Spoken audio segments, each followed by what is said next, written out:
देखा रे बब्बा, JCERT कर है के ज्योग्राफी यानी भूगोल कर क्लास 9 कर पाठ 2 कर मार। दूसरा पाठ का नाम है कि भारत का भौतिक स्वरूप।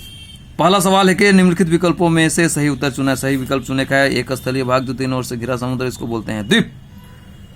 दूसरा है कि भारत के पूर्वी भाग में म्यांमार की सीमा को निर्धारित करने वाले पर्वतों का संयुक्त नाम संयुक्त रूप से का कहिलाओ के मिलाई जुलाई के करनाल के पूर्वांचल। गोवा के दक्षिण में स्थित पश्चिम तटीय पट्टी, इसको बोलते हैं कोंकण। पूर्वी घाट का सर्वोच्च शिखर यह है कंचनजंगा। चार ऑप्शन है, चुन चुन के बताएगा, मैं उत्तर बताता हूँ। निम्नलिखित प्रश्नों के संक्षेप में उत्तर दीजिए। देख, भाबर क्या है? भाबर वह तंग पट्टी है जिसका निर्माण कंकड़ों के जमा होने से होता है, यानी कंकड़ में जमा होकर भाबर का निर्माण करे ना, जो शिवालिक की ढलान के समांतर सिंधु एवं तीस्ता नदियों के बीच पाई जाती है। और यह पाया जाता है सिंधु और तीस्ता नदी के बीच में, मतलब शिवालिक के ढलान में। इस पट्टी का निर्माण पहाड़ियों के नीचे उतरते समय विभिन्न नदियों द्वारा किया गया जाता है। मैंने पहाड़ से नीचे उतरे नहीं बहुत सारा नदी, तो सब जाके कंकड़ पत्थर के जमा कर दें, वो है भाबर। सभी नदियां भाबर पट्टी में आकर विलुप्त हो जाती है। जमा तो करे नुकरे में आके मिल हो जाए ना, विलुप्त हो जाना। देख, दूसरा है कि हिमालय के 3 प्रमुख विभागों के नाम उत्तर से दक्षिण के क्रम में बताइए। 3 को प्रमुख विभाग है उत्तर से दक्षिण, माने हिमालय विश्व के सर्वाधिक ऊंची एवं मजबूत बाधाओं को प्रतिनिधित्व करता है। उत्तर से दक्षिण की ओर इसे 3 मुख्य भागों में बांटा गया है। 3 तरह से हिमालय के बांटी, महान या आंतरिक हिमालय अथवा हिमाद्री। महान हिमालय कह सके, आंतरिक हिमालय कह सके या हिमाद्री कह सके। पहला ही गलत, ये सबसे उत्तरी भाग है, यानी उत्तरी भाग जिसे महान या आंतरिक हिमालय अथवा हिमाद्री कहते हैं। दूसरा होगा हिमाचल या निम्न हिमालय, हिमाचल भी कह लिया, निम्न हिमालय भी कह सकीला। दूसरा नंबर में हिमाद्री के दक्षिण में स्थित श्रृंखला हिमालय निम्न, माने हिमाद्री है जो ऊपर वाला है, नहीं पहला ऊपर दक्षिण में जो स्थित है उस श्रृंखला कहिला हिमाचल या निम्न हिमालय। यह श्रृंखला मुख्यतः अधिकांशतः संपीड़ित कायांतरित चट्टानों से बनी है, माने ये बनी संपीड़ित कायांतरित चट्टान से।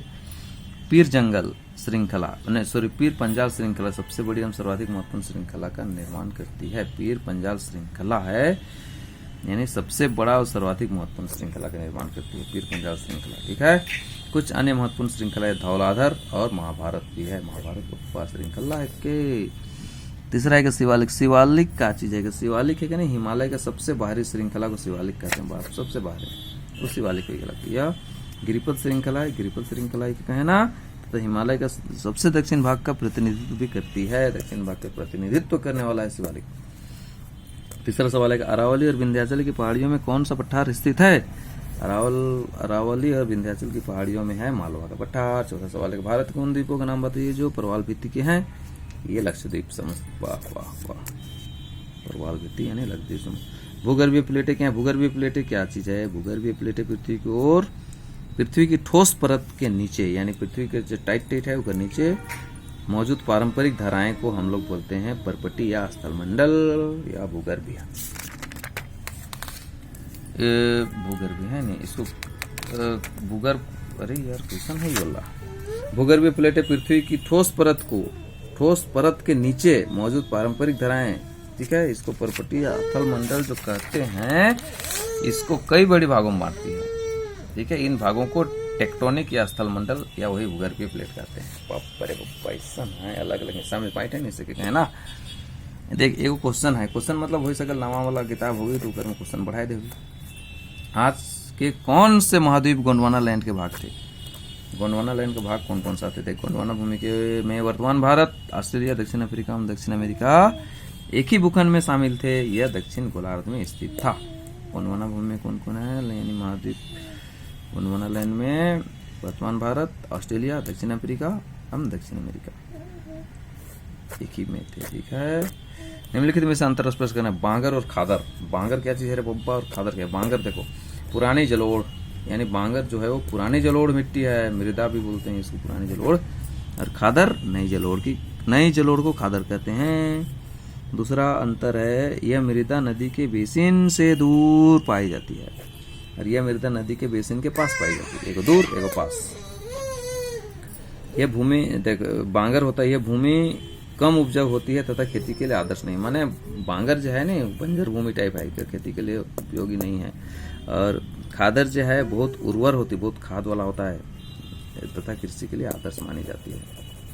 देखो दूसरा है पूर्वी घाट और पश्चिमी घाट में अंतर बताया है। पूर्वी घाट मतलब पूर्वी घाट प्रायद्वीपीय भारत की पूर्वी भुजा का निर्माण करती है और पश्चिमी घाट प्रायद्वीपीय भारत की पश्चिमी भुजा का निर्माण करती है।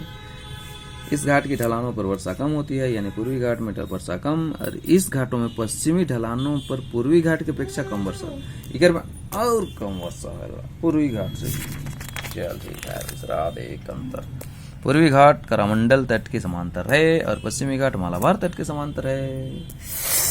पूर्वी घाट सतत नहीं है, वह अनियमित है और बंगाल की खाड़ी में गिरने वाली नदियों में इनका काट दिया जाता है। मैंने पूर्वी घाट को अनियमित है ना, सतत नहीं है, बंगाल की खाड़ी में गिरने वाली नदियां इनको काट देती है। बंगाल की खाड़ी से नदी गिरे काट दें। पश्चिमी घाट सतत है तथा इनको केवल दरों के द्वारा ही पार किया जा सकता है। पश्चिमी घाट सतत है, ठीक है, और इनको दरों के द्वारा ही पार किया जा सकता है। ये सतत नहीं है, ये सतत है। देखो पश्चिम अंतर, ये बंगाल की खाड़ी के समांतर स्थित है और ये अरब सागर के समांतर स्थित है। वाह वाह वाह, पूर्वी घाट बंगाल की खाड़ी के समांतर और पश्चिमी घाट अरब सागर के। इस छठा अंतर, इसकी सबसे अधिक ऊंचाई पहाड़ियों में महेंद्रगिरी और जवादी शामिल है। इधर में सबसे ऊंचे पहाड़ियां महेंद्रगिरी और जवादी। और पश्चिमी घाट कर इनके सबसे अधिक यानी ऊंची चोटी में है अनाईमुड़ी एवं गोड्डा, अनाईमुड्डी एवं डोडा बेटा, अनाईमुड़ी एवं डोडा बेटा शामिल है। क्वेश्चन देखते, ये भी अंतरे है, मैंने बीच बीच में पढ़ाए दे हुए क्वेश्चन सोल्यूशन दे है। मैं पढ़ाए दो अपसारी तथा अभिसारी भूगर्भीय प्लेट, अपसारी और अभिसारी भूगर्भीय प्लेट। अपसारी भूगर्भीय प्लेट की एक बट लिख और एक बट लिखते हैं अभिसारी भूगर्भीय। अपसारी भूगर्भीय प्लेट क्या है? वे प्लेट जो एक दूसरे की ओर आती है तथा अपसारी परिसीमा का निर्माण करते हैं, उन्हें अपसारी भूगर्भीय प्लेट कहते हैं। तो याद करेंगे अभिसारी क्या बोलते हैं? अपसारी भूगर्भीय प्लेट वे प्लेट जो एक दूसरे से दूर जाती है तथा अपसारी परिसीमा का निर्माण करती है, उन्हें अभिसारी भूगर्भीय। माने ये हो गया कि एक दूसरे के पास आवे ना, ये प्लेट एक दूसरे के पास, और अभिसारी जो है वो एक दूसरे से दूर जाता है, बस। अगला सवाल है, भारत के प्रमुख भू आकृतियों विभाग कौन से हैं? हिमालय क्षेत्र तथा प्रायद्वीप पठार के उच्चावच लक्षण में क्या अंतर है? माने भारत के प्रमुख भू आकृति विभाग कौन सा है तो बताया है, और हिमालय क्षेत्र प्रायद्वीप पठार में उच्चावच में लक्षण में अंतर, मानी हिमालय क्षेत्र प्रायद्वीप। भारत के प्रमुख भू आकृति विभाग हैं हिमालय पर्वत, उत्तर का मैदान, प्रायद्वीप पठार, भारतीय मरुस्थल, तटीय मैदान और द्वीप समूह। यानी फटाफट ये करे ठीक है। तो और हिमालयी क्षेत्र तथा प्रायद्वीप पठार के उच्चावच लक्षणों में अंतर देख। हिमालयी क्षेत्र का उच्चावच और प्रायद्वीप पठार के उच्चावच में लक्षण। हिमालयी क्षेत्र का विश्व के सर्वाधिक ऊंचे पर्वतों एवं गहरी घाटियों से मिलकर बना है, माने सबसे ऊंचा पर्वत और गहरी घाटी से मिलकर हिमालय बना, हिमालयी क्षेत्र बना है। प्रायद्वीप पठार चौड़ी एवं छिछली घाटियों को गोलाकार पहाड़ियों से मिलकर बना है, ये चौड़ा है, छिछला है, गोलाकार पहाड़ी है। हिमालय क्षेत्र में देखो इंडो ऑस्ट्रेलियाई प्लेट व यूरेशियन प्लेट में टक्कर के कारण बना है हिमालयी क्षेत्र, और ये हो जाएगा गोंडवाना भूमि के टूटने व खिसकने के कारण बना है प्रायद्वीप पठार। तीसरा हो गया तलचट्टी चट्टानों से बना है, माने हिमालयी क्षेत्र जो है तलचट्टी चट्टानों से बना है, और प्रायद्वीप पठार भूवैज्ञानिक दृष्टि से यह स्थिर क्षेत्र में आता है।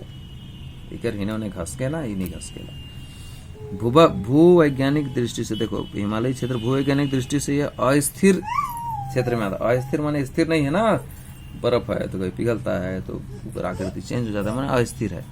और ये प्रायद्वीप पठार ये मध्य उच्च भूमि नीची पहाड़ियों से बना है, और इसमें कोई भी नहीं भूवैज्ञानिक दृष्टि से स्थिर क्षेत्र में आता है, ये स्थिर क्षेत्र में आता है, ठीक है। तो ऊपर नीचे लिखा है। पांचवा अंतर, ये विश्व के सर्वाधिक ऊंचे पर्वत है। हिमालयी क्षेत्र विश्व के सर्वाधिक ऊंचा में आता है, और प्रायद्वीप पठार ये मध्य उच्च भूमि नीची पहाड़ियों से बना है, माने ये नीचे पहाड़ी है, और इसमें कोई भी चोटी विश्वविख्यात ऊंचाई की नहीं है, कोई संरचना है। पांचवा सवाल क्या बोलता है? भारत के उत्तरी मैदान का वर्णन करना है। भारत के उत्तरी मैदान यानी यह मैदान जलोढ़ मिट्टी से बना है, जलोढ़ मिट्टी से बना हुआ है, नहीं जलोढ़ मिट्टी से बना है। लाखों वर्ष में हिमालय व गिरिपदों पर एक विशाल बेसिन में जलोढ़ का निक्षेप होने से इस उपजाऊ मैदान का निर्माण हुआ, माने यह बहुत उपजाऊ है। यह मैदान 7 लाख वर्ग किलोमीटर में फैला, 7 लाख वर्ग किलोमीटर फैला। यह मैदान 2400 किलोमीटर लंबा और 240 से 320 किलोमीटर चौड़ा है, माने लंबाई 2400 मीटर है और चौड़ाई है 240 से 320 के बीच में। समृद्ध मृदा के आवरण भरपूर भूमि की आपूर्ति एवं अनुकूल जलवायु ने उत्तरी मैदान को कृषि की दृष्टि से भी भारत का अत्यधिक उपजाऊ भाग बना दिया गया है। उत्तरी भारत यानी उत्तरी वाला यानी उत्तरी मैदान यानी मजबूत उपजाऊ की दृष्टि से बहुत मजबूत, ठीक है। इस कारण यहाँ के जनसंख्या घनत्व तो भारत के सभी भौगोलिक विभाजनों की अपेक्षा इस क्षेत्र में सर्वाधिक, माने उपजाऊ भूमि है तो आदमी ज्यादा उकर में बस एक शुरू कर रहे हैं, खेती बाड़ी बढ़िया से होला। उत्तरी मैदान के पश्चिमी भाग में पंजाब कहा, अरे बाप, उत्तरी भारत के उत्तरी मैदान के पश्चिमी भाग को पंजाब कहते हैं। सेले सब पंजाब कमाई जाए ना। गंगा का मैदान घग्गर एवं तीस्ता नदियों के बीच स्थित है। अरे गंगा का मैदान घग्गर एवं तीस्ता नदी के बीच स्थित है। यह उत्तरी भारत का विभिन्न राज्यों जैसे हरियाणा, दिल्ली, उत्तर प्रदेश, बिहार तथा झारखंड के कुछ भाग एवं पश्चिम बंगाल के पूर्वी में फैला हुआ है। देखिए सब उपजाऊ क्षेत्र है। छठवां सवाल है, निम्नलिखित पर संक्षिप्त टिप्पणियां लिखना है। संक्षिप्त टिप्पणी लिखे है। भारतीय मरुस्थल को थार का मरुस्थल के नाम से भी जाना जाता है। थार मरुस्थल यानी भारत का मरुस्थल। यह अरावली की पहाड़ियों के दक्षिण किनारे की ओर स्थित है, दक्षिणी भाग में स्थित है। यह बालू के टिब्बों से भरा हुआ रेतीली मैदान है, ठीक है। यहाँ पूरे वर्ष में 150 मिलीमीटर से भी कम वर्षा होती है। रेगिस्तान है तो पानी कम है, आवेला 150 मिलीमीटर से भी कम। ये पूरे राजस्थान में फैला हुआ है, पूरा राजस्थान फैला। इसकी जलवायु शुष्क है, सुखल है। वनस्पति भी बहुत कम है, खेती बाड़ी कम है। लारे बब्बा। वर्षा ऋतु में कुछ समय तक कई सरिताएं नजर आती है। मैंने वर्षा ऋतु में नदी तो आवेला, लेकिन तनी दिन बाद सूख जाएला, जो वर्षा रुकने के साथ ही विलुप्त हो जाती है, यानी सूख गया। लूनी इस क्षेत्र की एकमात्र बड़ी नदी है। ये मरुस्थल का सबसे बड़ी नदी लूनी, यानी राजस्थान का। अर्धचंद्राकार रेत के टिब्बों, जिन्हें बरकन कहा जाता है। अर्धचंद्राकार रेत के जो टिब्बा होता है, बालू कुदाल, उसको बरकन कहते हैं। भारतीय मरुस्थल की प्रमुख विशेषता है। यही भारतीय मरुस्थल का प्रमुख विशेषता है। ऊंट को मरुस्थल का सबसे महत्वपूर्ण जानवर है। ऊंट जो है ना, मरुस्थल का जहाज भी बोलते हैं। देख दूसरा सवाल है कि मध्य उच्च भूमि है नी। देखो प्रायद्वीपीय क्षेत्र का वो भाग, मध्य उच्च भूमि प्रायद्वीपीय क्षेत्र का वो भाग जो नर्मदा नदी के उत्तर में पड़ता है। मध्य उच्च भूमि जो है नर्मदा नदी के उत्तर में और मालवा के पठार के एक बड़े हिस्से में फैला है। मालवा पठार का बड़का हिस्सा है कि उससे मध्य उच्च भूमि कहा जाता है। ओके कहना। यह दक्षिण में विंध्य श्रेणी और उत्तर पश्चिम अरावली की पहाड़ियों से घिरा है। माने दक्षिण में है विंध्य श्रेणी और उत्तर पश्चिम में अरावली की पहाड़ी। आगे जाकर ये पश्चिम में भारतीय मरुस्थल से मिल जाता है। भारत के मरुस्थल में जाके मिल जाएगा मध्य उच्च भूमि। जबकि पूरब की दिशा में इसका विस्तार छोटानागपुर के पठार द्वारा पकड़ना, छोटानागपुर पठार तक पूरब में तो जाए। इस क्षेत्र में नदियां दक्षिण पश्चिम से उत्तर पूर्व की ओर बहती है। माने इकर में दक्षिण पश्चिम से उत्तर बटे बहेला नदी में। इस क्षेत्र के पूर्वी विस्तार को स्थानीय रूप से बुंदेलखंड, बागेलखंड और छोटानागपुर का पठार का पूरब बटे कर कहना। बुंदेलखंड, बागेलखंड और छोटानागपुर का पठार। छोटानागपुर पठार आग्नेय चट्टान से बना है। छोटानागपुर का पठार यानी आग्नेय चट्टान से बने हैं। आग्नेय चट्टान में खनिज बहुत मात्रा में मिलता है, भरपूर मात्रा में होता है, और इसलिए इस पठार को खनिजों का भंडार भी कहते हैं। आग्नेय चट्टान, छोटानागपुर पठार यानी खनिजों का भंडार। तीसरा है भारत का द्वीप समूह। लक्षद्वीप, भारत का द्वीप समूह। लक्षद्वीप मुख्य भूमि के दक्षिण पश्चिम में अरब सागर में केरल के मालाबार तट के पास स्थित है, ठीक है। लक्षद्वीप जो है ना, दक्षिण पश्चिम में अरब सागर में केरल के मालाबार तट के पास है। भारत पहले इनको लक्काद्वीप, मिनिकाय तथा एमिन द्वीप के नाम से बाबा 3 गुना हो रही है। लक्काद्वीप, मिनिकाय और एमिन द्वीप। 1973 में इनको लक्षद्वीप, 1973 में इनका नाम लक्षद्वीप हो गया रख लें। लक्षद्वीप के प्रशासनिक मुख्यालय करावती में, मुख्यालय जो है ये करावती में है, नहीं कवारती में है। यह द्वीप समूह छोटे परवाल द्वीपों से बना है। छोटे छोटे परवाल द्वीप से बना है। यह 32 वर्ग किलोमीटर के छोटे से क्षेत्र में फैला। 32 वर्ग किलोमीटर के 32 किलोमीटर है, 32 वर्ग है नहीं, छोटा क्षेत्र में फैला हुआ है। इस द्वीप समूह पौधों एवं जीवों की बहुत सी प्रजातियां पाई, मतलब बहुत सारे पौधा और जीव जंतु भी मिले ना लक्षद्वीप में। देखिए क्वेश्चन है, बताइए हिमालय का निर्माण कैसे हुआ है? कैसन हो रहे बताओ, कैसन हुआ था? भूपर पट्टी के नीचे मौजूद पिघले हुए पदार्थ ने भूपर पट्टी को कई बड़े टुकड़ों में बांटे। माने जमीन के नीचे, भूपर पट्टी के नीचे जो है ना, पिघला हुआ पदार्थ कई टुकड़ों में बांटे। पट्टी के 1 पट्टी, 2 पट्टी, 3 पट्टी सब। अवसादी चट्टान टक्कर के कारण विलित होकर इकट्ठे हो गए। मकर में जो अवसादी चट्टान रहे नहीं, टकराले विलित हो गए।